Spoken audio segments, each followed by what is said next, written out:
Welcome to Talk O Tuesday, where we provide fun, inspiring, and uplifting content to help you brighten your day. And today's topic is really good because it's about love. With Valentine's Day just 2 days away, we're excited to talk about this topic, love. Anita, you might want to drop yourself down and come back up just to see if that works because we can't see you. So Oh, that might that's help. Yeah. that's dreadful. That's dreadful. I'll be back. Yeah. Bye. Okay, so we have two special guests that will be joining us, Cheryl Piper and Sylvia Chavez. And what we're going to do is we're going to talk about love ourselves a little bit. We're going to bring our guests on, and then we'll be ending the show. So it's about an hour long. So sit tight, sit with us, and there Amazing. she is. There's Anita. There's Anita. Ah, Awesome. all right, good.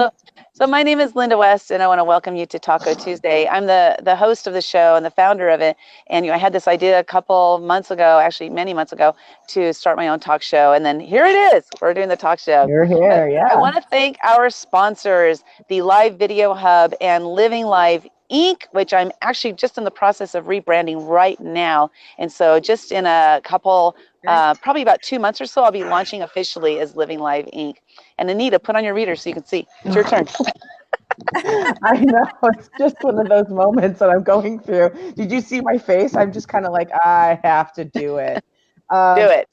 Hello, I'm Anita Myers, and today we are talking about love, one of my most favorite topics. In fact, I don't know if you can even see the shirt that I'm wearing. It's "Love Conquers All." Can you Oh, see nice. that?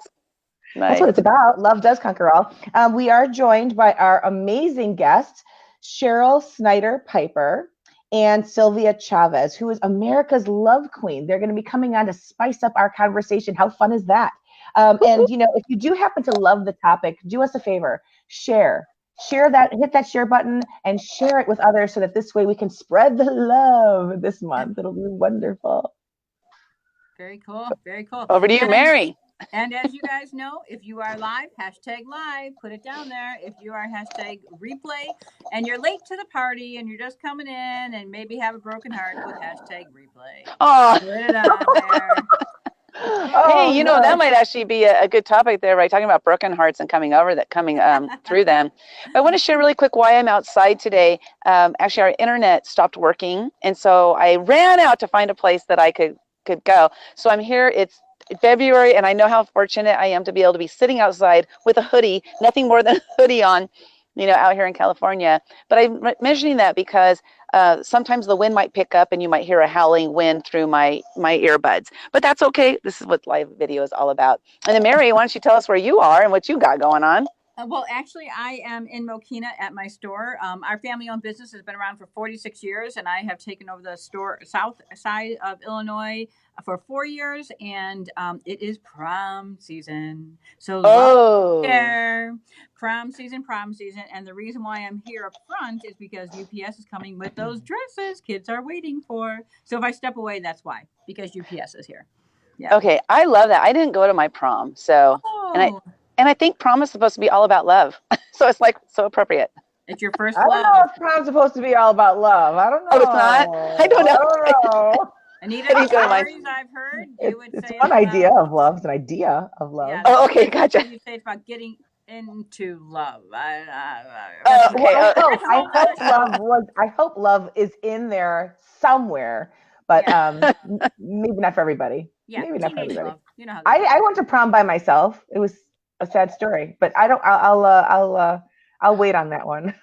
Well, you went to your prom. At least you went to your prom. I didn't go because my boyfriend didn't want to go. So I was a people pleaser, for decades in my life. And because my boyfriend didn't want to go, I didn't want to go. So now I look. Go ahead. I'm sorry. Go ahead. Oh, it's like now I look back and not that I regret it or anything because, it is what it is. But I've often talked about putting together an adult prom for people who didn't go to their prom. But then those who did go can join us too.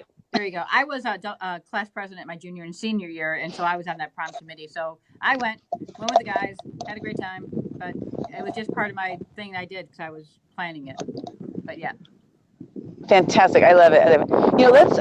Let's talk about just really, really quick before we bring up Cheryl about your first love, literally quick, 30 seconds. So I'll tell mine. I was in second grade and I had 5 boyfriends. There. You know, That was a great story. I just go big, you know? Okay. Why you have one? Well, you can have 5. I'll go really fast. I think that's a great idea. All right, I'll go really fast. My dad was a manager to that group that sang, I love you more today than yesterday. Oh, uh-huh. Yeah, he was a manager to that group, and the head singer name was Tony, and he had hair like this. And every time we went to go with my dad to watch him sing, that was my first love. He didn't know it, but I did. So every time that song came on, I thought he was singing to me on the radio. I'm like, well, of course he was. He was. What about you, Anita? Your first? My very first love was in college. The first man who walked into my dorm ended up being my first love. Oh my gosh, I got started a little bit earlier. Yeah, I mean, I've had crushes, and there's those. I think I might love him. I'm not sure, but when it's like the real first love was I was a late bloomer on that one. Okay, so if you're talking that way, my first one was really 7th grade, was Greg Alfaro. He had really curly hair, and you know what? I think I loved him because he smoked. I think it was because he smoked. And I'm not a smoker. I never have been. But my oldest sister, was so against smokers. Like, she just talked bad about them. So I think he was my first love because it was like to, be a rebel against my sister. I really think that's why it was.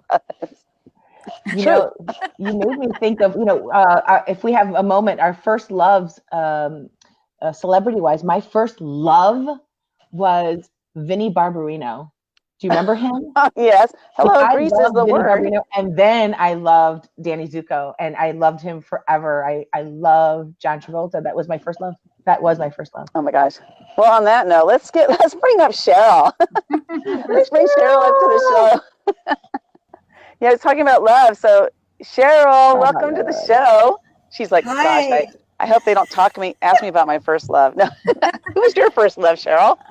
Well, I want to first of all say hi, Lynda, and hi, Anita, and hi, Mary. You guys are just having a good time. And, hi. I'm just happy to join you today, talking about love, which is my favorite subject. I talk about love all the time on my shows. It always comes down to love. And Awesome. I just wanted to say really quickly, Anita, your shirt is absolutely the truth. Share that. Isn't it? Can you see that? Love conquers all. And if you really look at the back, I don't know if you can see it, but I'm going to try because I got my earbuds. Hang on a minute. Can you see the back? Oh, it's the Wonder Woman. Yeah. Yes. Awesome. Can you see that okay? Cheryl, I'm not going to let you change the subject. Who was your first love? Oh, my first love. Well, I really do like the Vinnie Barbarino story because I thought he was pretty hot too. Oh yeah, the sweat hogs. Yeah, that was awesome. But I think probably my first love was it was probably high school, really. Yeah, it was probably high school, and I mean that first real feeling like I'm actually falling in love for the first time. Not those crush things like Anita was saying, and so. Yeah, I think it was high school. It didn't last very long. But, I think your first love is kind of always with you. Don't forget your first love. No, you just don't. If it's really the first love, you just don't. And that's actually was awkward silence. Linda's pondering. Linda's pondering something. I am, because that really begs a very interesting question, Cheryl. Because I'm sorry, that really dumbfounded me, that thought, because those people from my past life are not still with me in my mind ever. And is it because I didn't really love them? That's what's got me thinking. It's like, maybe it's because I didn't really have love. Because I believe that we really truly can't love until we can love ourselves first. But this is something I didn't discover about myself until about 3 years ago. Well, so there you go. And I'm sure love looks completely different to you now than it did before. Yeah, exactly. And I can say that I know for myself, the first time I've experienced unconditional love, because I think that's what we were going to talk about, conditional and unconditional love. Like that was the plan. So is it okay if I just jump right in? Yeah, please do. Well, I look at this because this conditional love that we have as human beings, it's like, well, I love you if you do this, this, this, and this. And if you don't, then I hate you, or I don't want to talk to you anymore, or I'm mad at you, or all of these conditions around what we call love. And that is that immature love that we're talking about. That is that, well, I call it polarity. It has polarity to it. It has an opposite, where when we really look at love, pure unconditional love, first of all, has no opposite. Like Anita's shirt. I wanted to point that out for a really good purpose, because love does conquer all. If it's really pure unconditional love, it conquers all.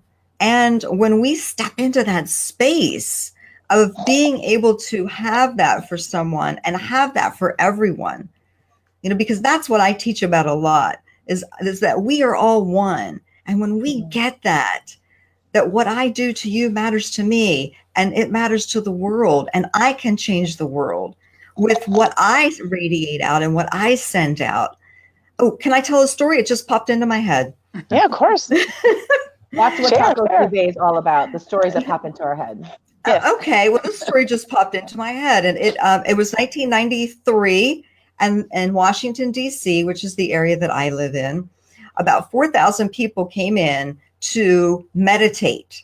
It was the summer of 1993, off the top of my head, I want to say. They came in to meditate to lower the crime rate in Washington, D.C.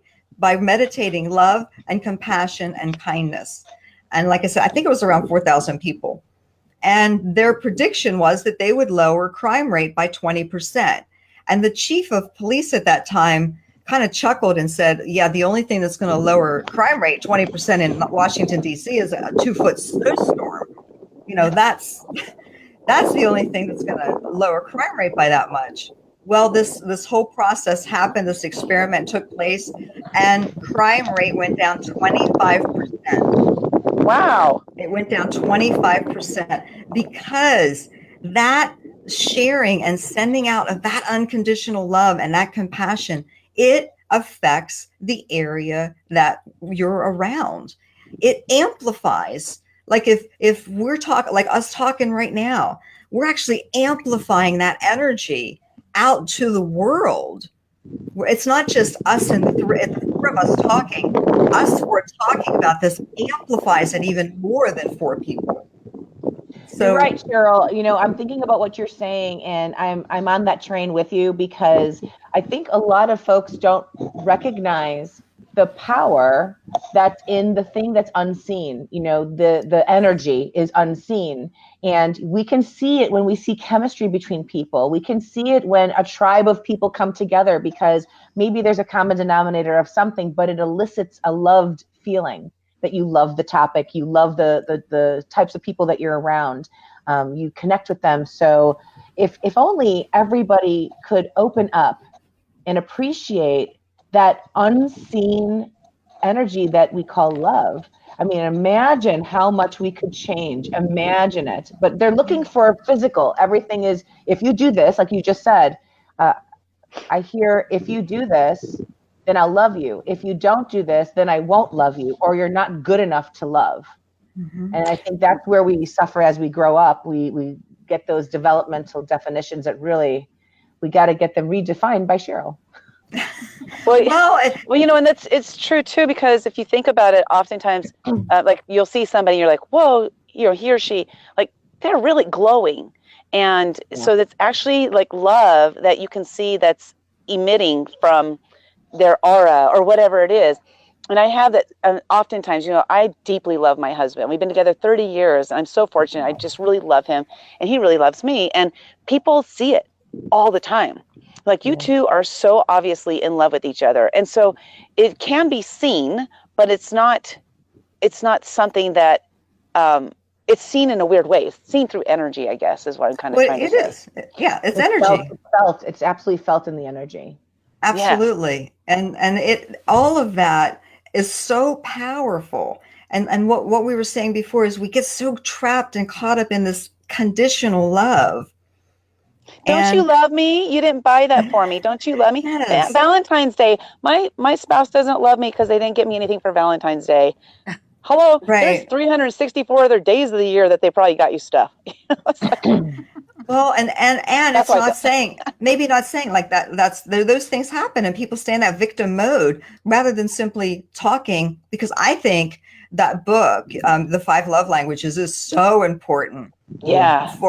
I give that as a wedding gift, because if you're speaking different love languages with your spouse, well, guess what? You're not going to feel love. But when you understand each other's love language and what means love to each other, it's so much easier to show and blend that in that way that person understands it. And that helps to move in. Who's the author of that book? Boy, I cannot remember. If anybody knows, can you type it in? Yeah, so it's called The 5 Love Languages, for those who are wondering what she's referring to. It's a book. And what's interesting about that too, Cheryl, is it doesn't take both people to understand. Mary, Mary, I don't know. Larry, I don't know. But the thing is that it doesn't have to be both of you. And so I've done this where I've read the book and I learned what my husband's love language is so that I could better communicate with him. Now, I'm not requiring him to do the same thing. It's awesome that he has looked it over. But what's important is, like, if one person knows how to communicate with the other, it totally changes the whole dynamic of the relationship. And I really think that that's been like part of the key to our success for being together for so long and still loving each other is, that book. I read it probably 15 years ago. Yeah, exactly. But I agree. I would encourage, even though you're right that it does at minimal to have one is important, but I would absolutely encourage to have both. And I love that Cheryl, you give that as a gift for a wedding. It's phenomenal. Yeah. I hope that we can create love languages at an earlier age. Like if there was a teen. And there's one for kids. It's 5 love languages for kids. Is there? I need to look at that. That's great, because if they start off early in the terms of dating and understanding how to speak with each other, when you have both, imagine if Lynda, if there had been spoke in the language you needed, or you can do without, it might be fine. If you did decide to speak your language, I can't imagine how much more love would be there. You guys would be like off the charts. Yeah, so true. But you can only get people to do what they want to do.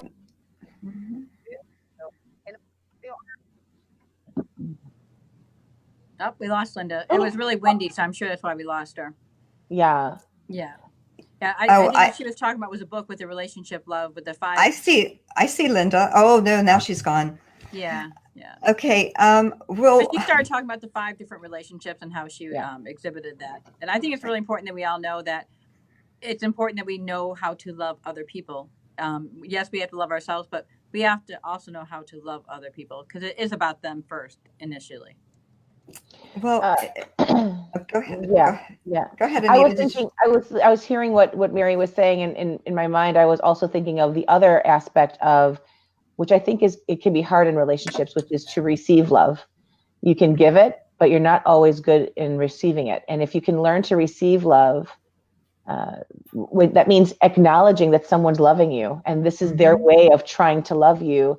It's not in your language necessarily, but this is their way of trying to say, I love you. So if you can receive it in the same way as if it were said to match what you're looking for, then you could truly embrace it. So, like, for instance, for a child, imagine a child. I give this example to a few people when I think about kids and their parents. If you've ever experienced a child who draws a picture, and let's say they're like 3 years old or 4 years old, and they draw this picture, they scribble, scrabble, whatever they can, and they like color all these colors, and then they come over and waddle over to you and they hand you this picture. And, if you really observe this child that's giving this, it's almost as if they just gave you a check for $1 million. And some parents don't recognize that this is their love token. I made this for you. This is like the cat that brings the dead mouse over to that's a gift, actually, believe it or not. It sounds crazy. Yes, it is. it's a respect, it's a moment, it's a gift. And a lot of times parents don't recognize that. They're just looking at what the item is, and they might laugh at it, or they might find fault with it, or they'll be like, go back and draw something that you could really draw. And it's a rejection that of receiving the love that's given. Cheryl, So what's I know some this love really languages important. that you really liked, or that you can share with us, that you thought was really important, that maybe Anita could share with family or kids, that you think that it can be emulated by other people? Well, I mean, I was going to chat about unconditional love a little bit, because I wanted to share kind of one of my experiences of really, really stepping into some pure unconditional love. And that was when I went through my divorce, because I had lost the love of my life. You know, I mean, this was the man that I thought I was going to spend the rest of my life with. And when, you know, you move through, of course, all the pain of the divorce, and you get to the other side, and when you step through forgiveness, because that's what it is, that's when you can step into unconditional love. You've got to let go of this stuff. You've got to let go of the past, and you need to step into forgiveness. Because when you truly step into forgiveness, that's love is the gift of.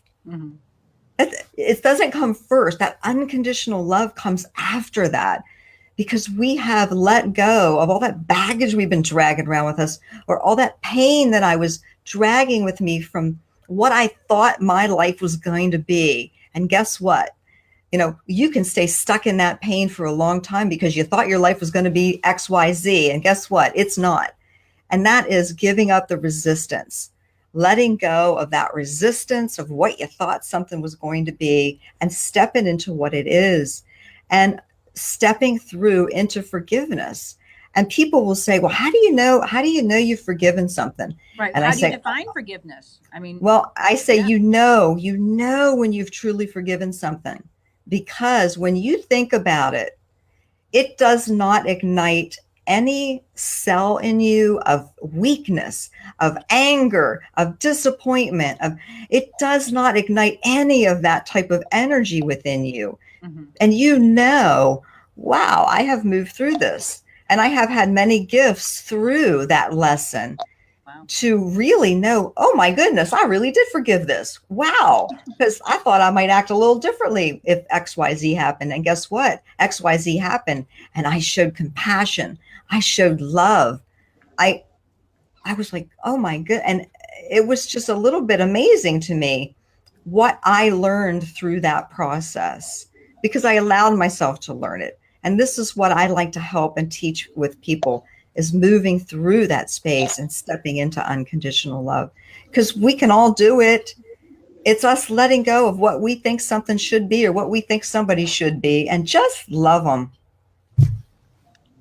Wow, that's a lot. That's really beautiful what you're sharing, Cheryl. And you know, I was deeply listening to you, because it took, you know, sometimes you hear words and it takes you back to a time where you had to forgive somebody. And I can tell you that without taking up any more time over here today, maybe we'll pick another day to talk about all the stories. But we have, you know, I know that I've been trained to forgive because when you have umpteen situations in your life that really cause you to not want to forgive, and you have to learn to forgive. I know a lot of folks, I've spoken to many who you can tell by their responses, even on Facebook or social media, they're like, I ain't ever going to forgive such and such. You know, it takes a lot of work within ourselves to put ourselves in a position to look at it differently than we did before. Before, we were in a very hurt place. But if we go to a healing place, suddenly forgiveness resurfaces. And when you get to it, it's so difficult to say, I forgive. But when you do, it's really freeing. It's incredibly freeing. And suddenly love comes back into your heart. Not necessarily from that person, but that self-love that you needed, you get love back. Yeah. Yes. Lynda, are you back now? That's it. Lynda's back. Okay, cool. Hey, Lynda. Welcome back. Hi. Thanks. I know that whatever you guys were talking about was really interesting. I could tell. It is an interesting topic because, you know, we're talking about conditional and unconditional love. And when you grow up in an environment, like I grew up in a very abusive, alcoholic, volatile environment where there was like forgiveness wasn't something I learned. I had to learn that as an adult. So, you know, coming into that space, it's, you know, I had to find somebody else to help me is what I'm trying to say. I didn't know. I had to learn what forgiveness was. And people say, forgive your brother, forgive your sister, but you don't know why. Like they're just telling you to do it. And you're like, I forgive you or whatever, but you're just doing it because you're being told to.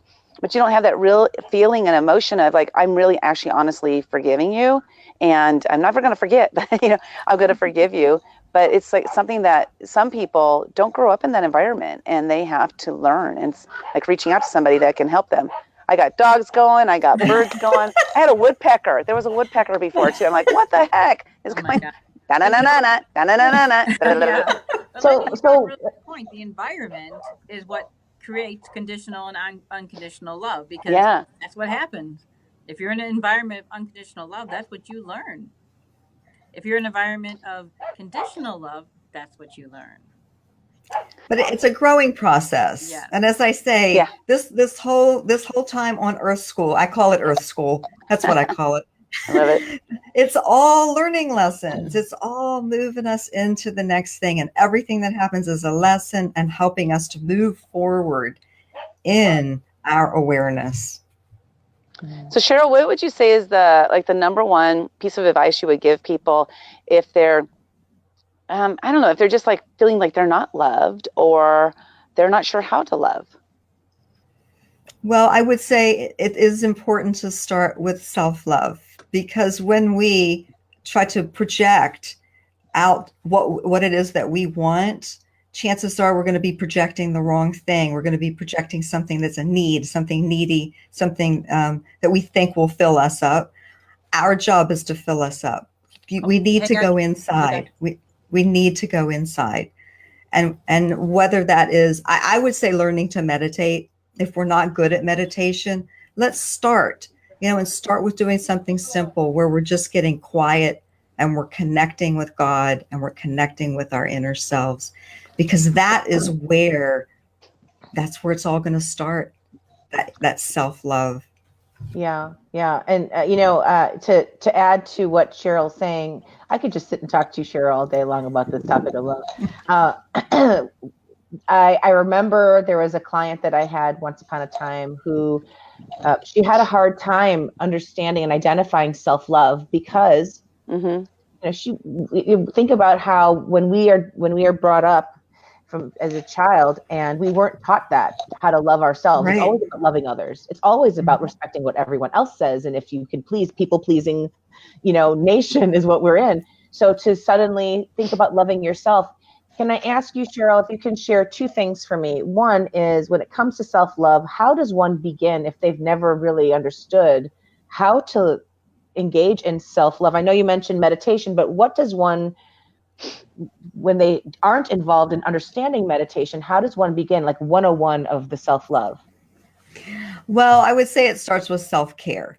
And when we start with self-care and realizing that it's okay for us to take time for ourselves, to have a massage, to sit down and read a book, to take that time to do something that we truly enjoy. That is the beginning. That's the beginning of stepping into that taking care of ourselves. And taking care of ourselves is that beginning of the journey of self-love. Well, I want to share an exercise for our listeners to do, because Cheryl, that really just reminded me of like one of the first exercises my life coach had me do. And I was 51 years old when I finally said, hey, what's my life all about? I want to discover it. And that's what actually put me on the path to self-love. So the question that I was asking myself is like, what's my purpose in life? It wasn't, do I love myself? The question is, what's my purpose? So one of the very first exercises she had me do, and I didn't know the reason, I just knew it was an exercise I was doing. And that was that everything I love doing, whether I'm thinking about it, doing it, or it's after I'm done doing it, that I actually like, oh my God, I just love doing that. I want to do it again. So for example, doing these live videos, right? I love doing them. I'm energized before I go on. I'm energized while I'm in them, and I'm energized. Oh no. Uh-oh. And we're going to find out what happens next soon when Lynda comes back live. And it looks like we have less than a minute for me. So do you guys want me to have me wrap it up, or here comes Lynda? Oh. Hi, this is Sylvia. Hi, Sylvia. Hi, Sylvia. How are you? This is what makes everything so much fun. Yeah. This is an adventure, isn't it? But Cheryl, why Well, don't you go ahead and I will wrap up Yeah. my part if that's okay, and then That's Stephen great. can drop me down, and then you guys can move on. There you go. Um, so again, my name is Cheryl Piper, and you can find me on Facebook at Cheryl Piper Sends Love, or on my website at CherylPiper.com. I have had so much fun. Tell Lynda I said bye. Take care, nice to Mary. meet Take you, care, Anita. Cheryl. Great to see you guys Take care. again. Thanks, Bye. Bye. Cheryl. Cheryl, so that was Sarah, and you're Sylvia Chavez, and I'm reading here that you are America's Love Queen. I would love to. Oh, welcome back, Lynda. Poor Lynda. Hello. Should I give my exercise really quick before? I don't want to leave everybody Yes, hanging. go ahead. Zing, Okay. zing. Yeah.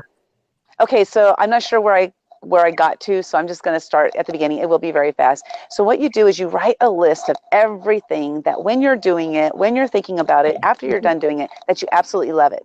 So some examples might be, like me, I love petting my dogs. I could literally pet them for hours. It just brings me joy. I love hugging people. I love playing bass guitar. I love doing live videos. So anything that you absolutely love doing. Then what you do is you make an effort every single day to do at least one of those things that you absolutely love doing for 5 minutes, at least for 5 minutes. And then what I did is I carried that 5 minutes the first week, 10 minutes the second week, 15 minutes the third week. And I kept going until, suddenly here I'm doing like 10 to 15 hours a day of doing everything I absolutely love doing. My life totally shifted, and it helped me to see how much I love myself and how much I can use those things on a daily basis to make sure that I'm always enjoying life. So that's the exercise, and I challenge you to do it. It's a lot of fun. That's a good one. That's easy too. Thank you. Yeah, and it really increases the love in your life because you're spending time doing things you love doing. Mm-hmm. Welcome, Sylvia. I can't see you, but I know you're here. Hi, beautiful ladies. How are you today?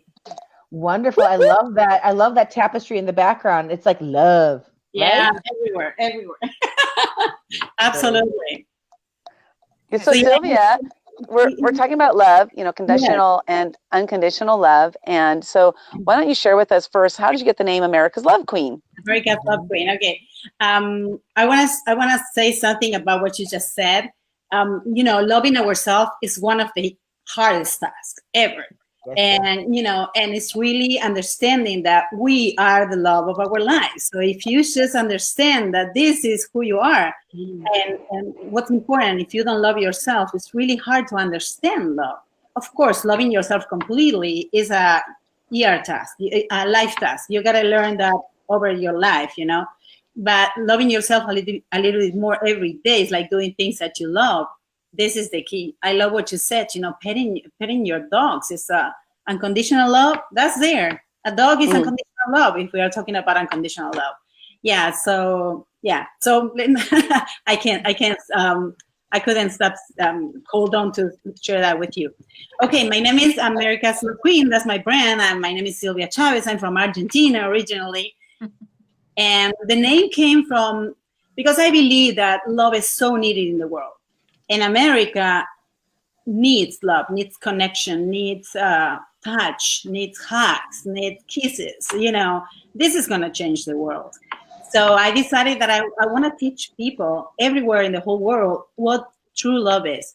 And I'm saying true love on purpose because some people say true love, real love, love is love.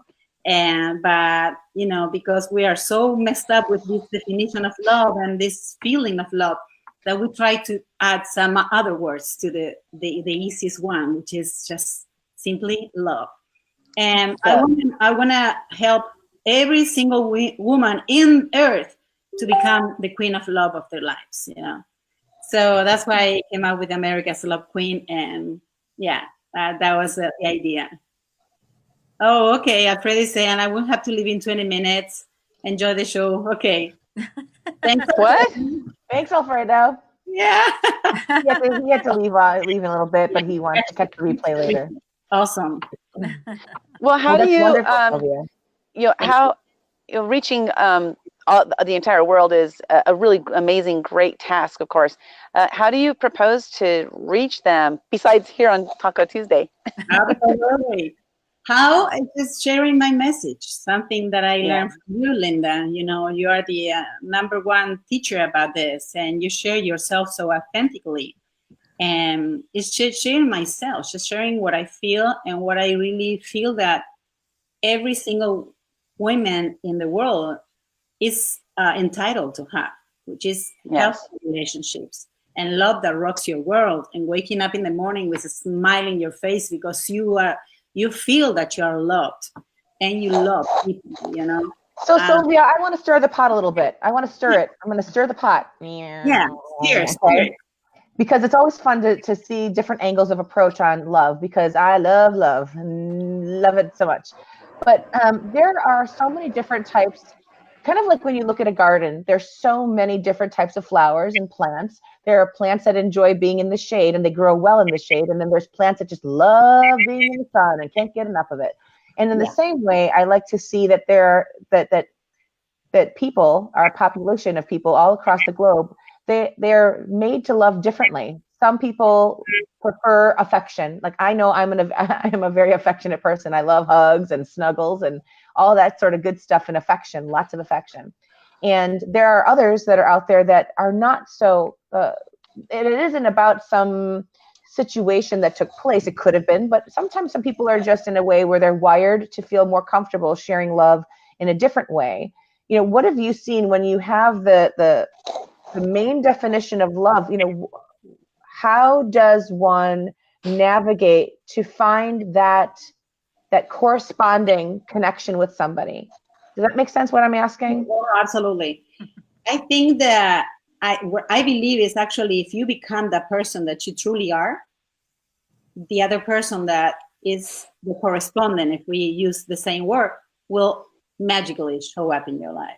Like the magnetic force kind of brings you together, right? Yes, absolutely. And probably not just one, you know, many in all kind of relationships, not just a mate, friends. Probably when you start working on yourself, which I can perceive that you have so much work on yourself, and things start shifting around you. And suddenly the friends that you used to have don't fit you anymore. Not because you don't love them anymore. It's because there's something else and other people are coming to your life. It's because you are shifting. You're becoming more yourself. It's a love shift. I like that, Sylvia Chavez. Love shift. Hashtag love shift. That happens. Love it. Yeah, absolutely. It's so true too, because like I said, when I was 50, when I hired the life coach, right, and she helped me to see who I am, and as I got to know myself better and got to learn to love myself, that what happened is the people in my life who were negative. I mean, I was around negative people all the time because that was what I grew up in. But the people who were negative in my life just kind of started disappearing. And like 6 months later, I was like, I haven't seen so-and-so in a long time. And they used to call me like every 2 days, you know. And what's interesting about doing that is you have to be okay and accepting of yourself, that the fact is that a lot of those people will actually slough, I call it sloughing off, slough off of your life. And being okay with that, to embark on a new, better journey, a better life, that you don't have to feel holden to them. You don't have to feel like you have that unconditional love to those people who they were a time in your life, and it was necessary at that time. And so you can move on, and it's okay. It's okay to do that. That was hard for me. That was so hard for me to like realize that I was just no longer with those people anymore. Yeah, and one thing that I learned years ago when I got divorced, you know, when you get divorced, you divorce some friends too, you know. And I remember friends that I love them to pieces, and we share all together all the time, and trips and vacations. Suddenly they just don't even invite me to the birthday parties. And I remember feeling rejected and unloved.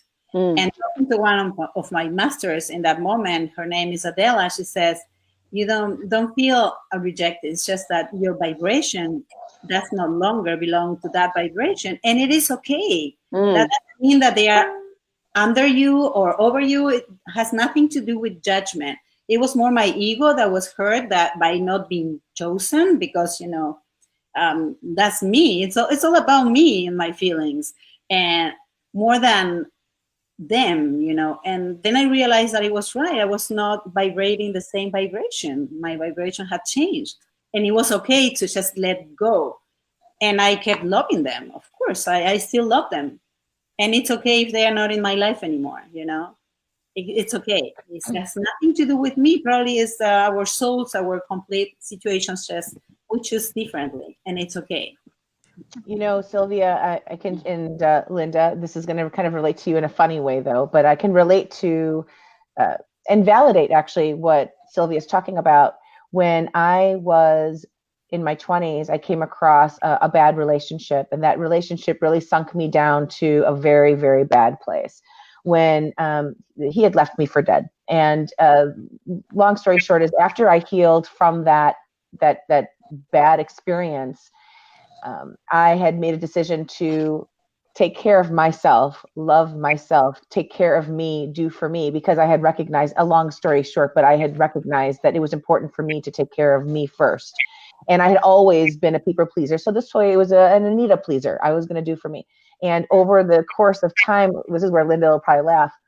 You said you had 5 boyfriends when you were younger. Well, I had 5 boyfriends in my 20s, where when I say boyfriend, it wasn't really a boyfriend. I was dating non-exclusively, is the way I guess the terminology, recreational dating.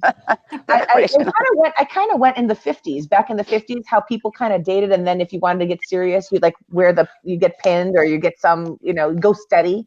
So it was important though, because these gentlemen that I spent my time getting to know in this whole dating experience was almost like when you meet new friends, when you're experiencing different types of personalities. And at this moment, while you're in transition of this kind of love that wasn't real love, it was horrible. It wasn't even the right definition. It wasn't love. And going into the real place of love, in that time that I had been dating that number of people, my husband showed up. This is where, when I started recognizing who I was, what platform in my life I belong in, and owned myself again, because I gave my ownership away. And when I brought my ownership back to me, that's when my husband showed up. And, we've been married now, this year is 2019, so it'll be 19 years we'll be married, but together since 1996. And it's a healthy marriage. So, I think there's something to say, at least in a funny way. I ended up having 5 boyfriends at one point in my 20s, which is actually not as great as having one when you're in first grade. But in Sylvia's manner, I think that's important to have to navigate through, so that you can finally come back to you. And then that new person, that love shift does take place, where you magnetize and bring people to you. Yes. And it is okay. What I learned is it is okay. It's okay. That's the way that you learn. We all have our way to learn. We're not perfect. Thank God we are not perfect, because perfection would be so boring. It would be.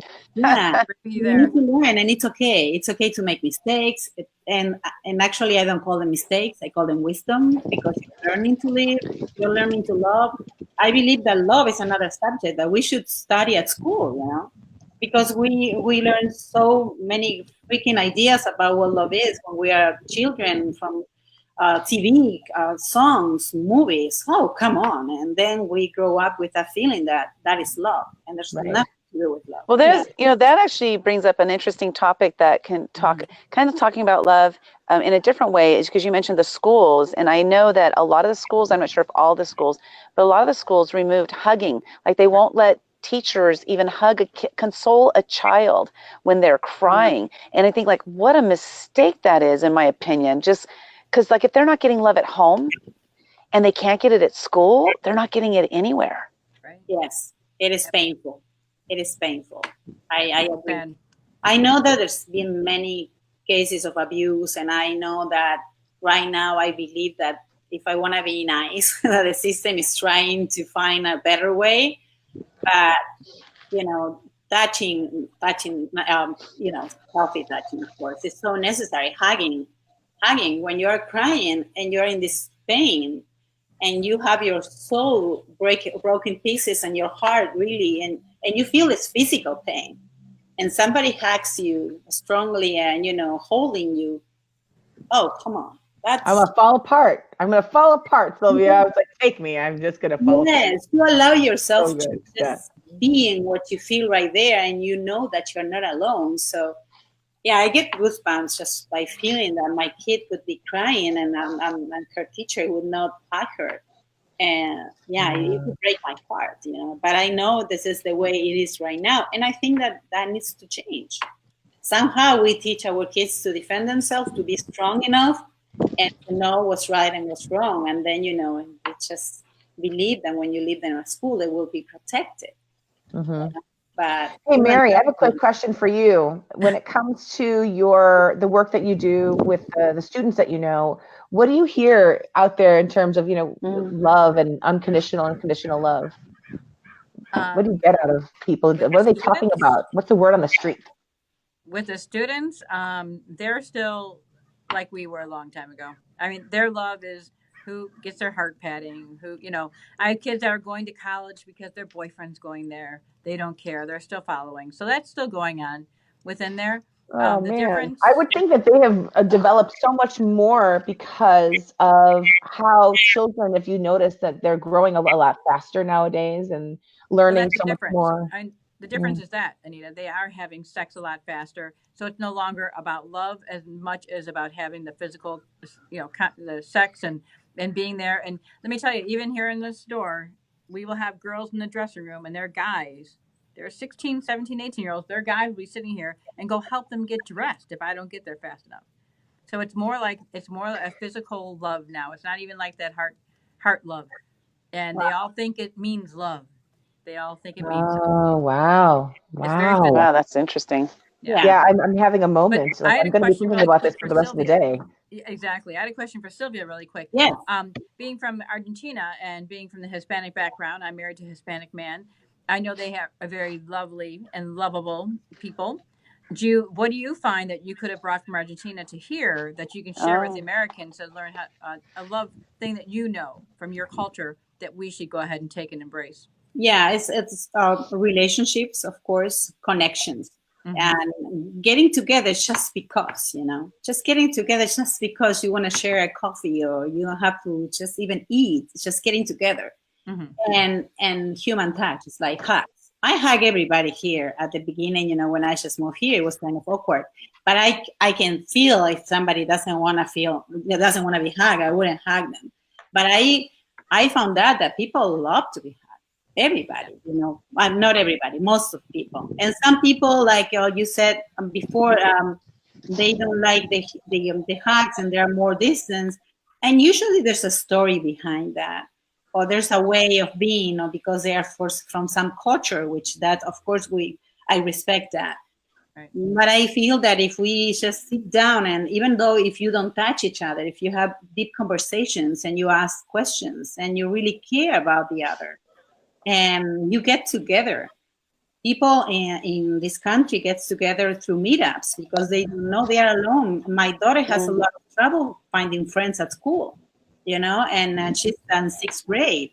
And my other daughters, they're older, and for them it was the same thing. They went to college and they don't even say hi to each other, But it was up to them to say hi first and get the connection, So if you just and remove all this fear of being rejected, we have so much fear of being rejected and so much fear of being not good enough, And this is what I'm seeing. But I have faith that this is going to change because we really need that. I believe that many things, many catastrophes that happens in this country would not happen if somebody years ago would take the time to talk to that guy and to talk to that girl before they start, hating the world and getting those guns and killing all these people. Because somehow, somewhere in this, there was one day that person probably asked for help and nobody listened. Mm-hmm, so, and school have a major task in there. So that's why I respect teachers so much, So the system needs to allow them to create these safe environments when kids can open up and say what's going on, what they feel, what's going on in their homes, what is happening, if they are being abused by somebody or their parents, just I don't know, hit each other and there's violence, so they can see that there's something different that they can choose in the future, because we repeat patterns, all the time. So yeah. And you know, Yeah, that's a good point. I'm yeah, sorry. before we go any further, I just want to, because I forgot about this at the beginning, is if you're watching the show and you're interested in connecting with anybody who's on the show today or any of the guests that we've had on previously or in the future, go ahead and type the word talk in the comments below. If you're watching this on a different page other than Living Live Inc., we won't see the comment talk. So you do need to click on a link to go to watch the show live on Living Live Inc., type the word talk in the comments, and then up will pop up your messenger bot with links to everybody that's on the show. So Mary, you had a question, or you were saying something there? Sorry about that. I was going to say that she had a really good point, because we have some people, Anita and I both know, that have like a say something campaign, or a campaign, or a campaign that is going to help people talk more and talk more about love and openness. And I think that's really important. That's a fantastic point that you bring up. That, and even like you said, Lynda, is that kids are not only talk about in school anymore, or they can't touch them anymore. Yeah. So those are really great points you're bringing up. That if maybe that's one thing that we should take on as a group of people to say, we're gonna love one person extra today. We're gonna talk one more person today. We're gonna ask those questions. Let them say something. Yeah. Well, that's interesting too, because it does take a conscious effort. You know, if it's not something you're used to, if you didn't grow up in it, and like you mentioned hugs, Sylvia, and well, I mentioned it earlier about the kids, right? But hugs, I don't remember being hugged when I was growing up, and I remember the first time somebody went to hug me as an adult, and I felt so awkward. Do you go this way? Do you go that way? Do you turn your head? Like I had all these ideas going through my head, like, how do you hug somebody? I don't even know how to hug anybody, And so now, though, I do hug people, even if they feel uncomfortable about it. I'm like, hey, I'm a hugger. I just tell them, I'm a hugger. I'm coming in for the hug, and I just give them a hug. And it's kind of fun to see their reaction. But you know what? I'm not worried about what they're thinking about it, because maybe I'm the one that breaks that ice for them, like the first person who broke the ice for me.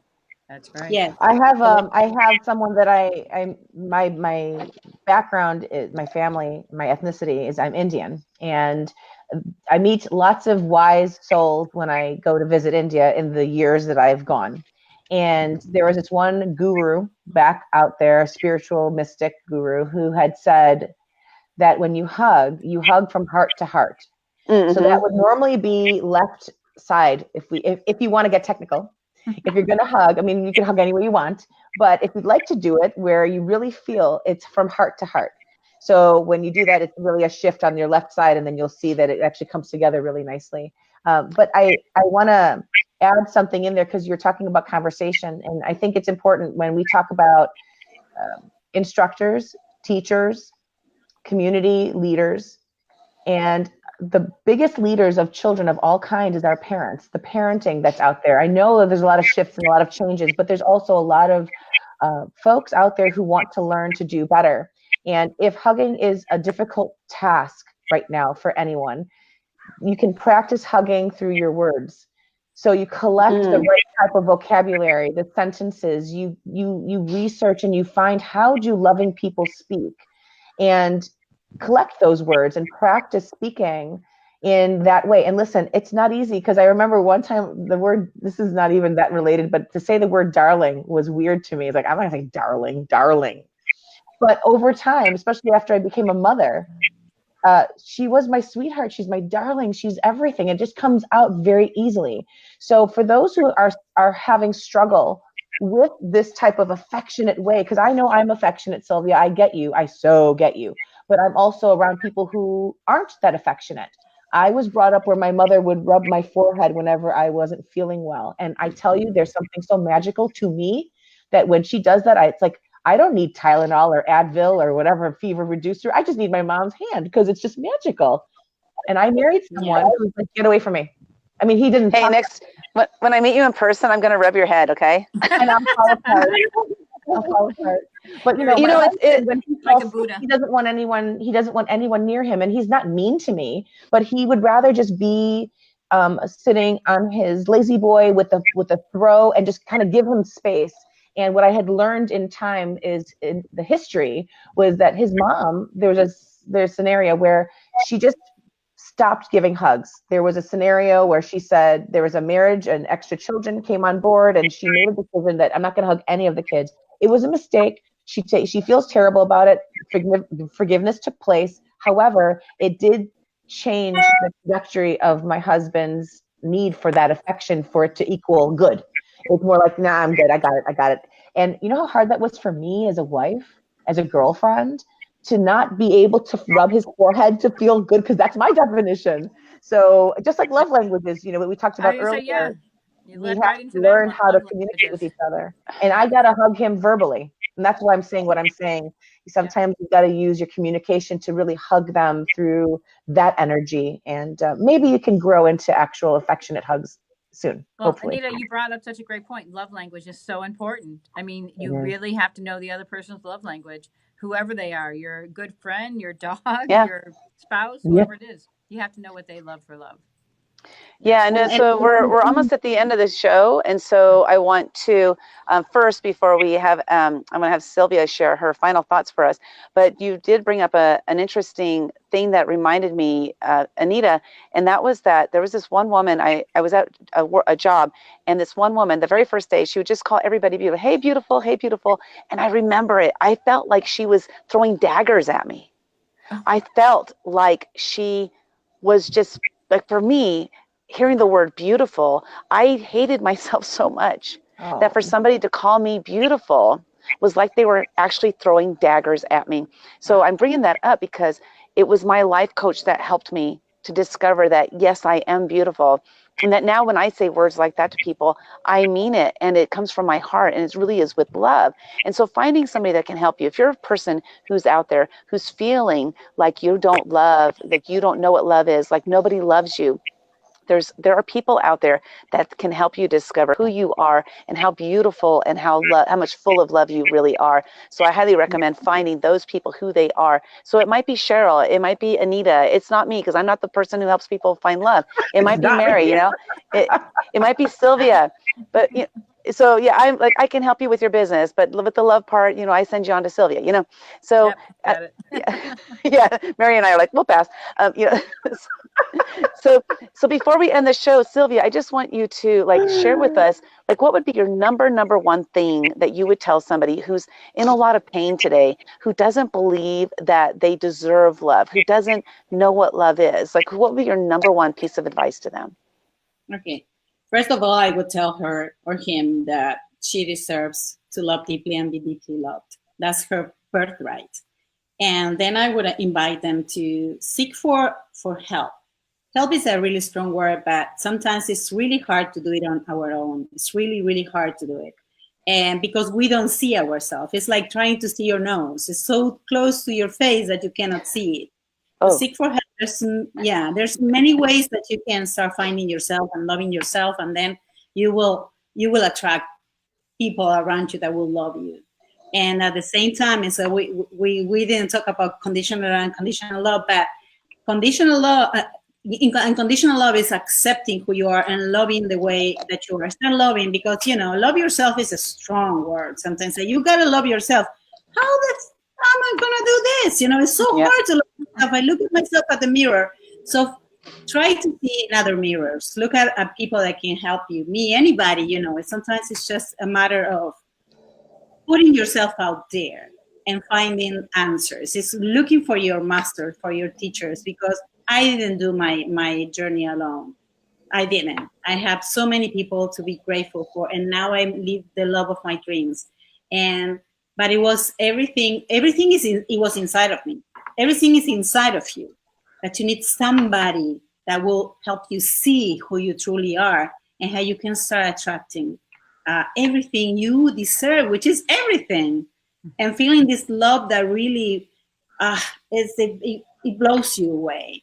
And because you deserve it, you're perfect. There's nothing wrong with you. There's nothing broken, nothing to fix. You're absolutely perfect. And love is there. With that, we literally have 2 minutes left. So, Sylvia, I want to thank you so much. If you want to connect with Sylvia, type the word talk in the comments below, and then you can connect with Sylvia or anybody who's been on the show with us, as well as, Stephen. He's in the background running the board, though. So, Stephen, I want you to, thanks, you guys. Thanks, Sylvia, for being here. You can go ahead and send her down to the green room. Thank you, Sylvia. Thank you so much. Bye, Sylvia. Bye-bye. And so, I had my piece about, talking about love. Next week we're going to be talking about the heart, living, the heart super life, and we're going to find out what that all means ourselves. It's gonna be a great show. So Mary, I already had my piece about, talking about loving yourself. Mary, why don't you send us off with some words, and then we'll get to Anita, and then we'll be done for the day.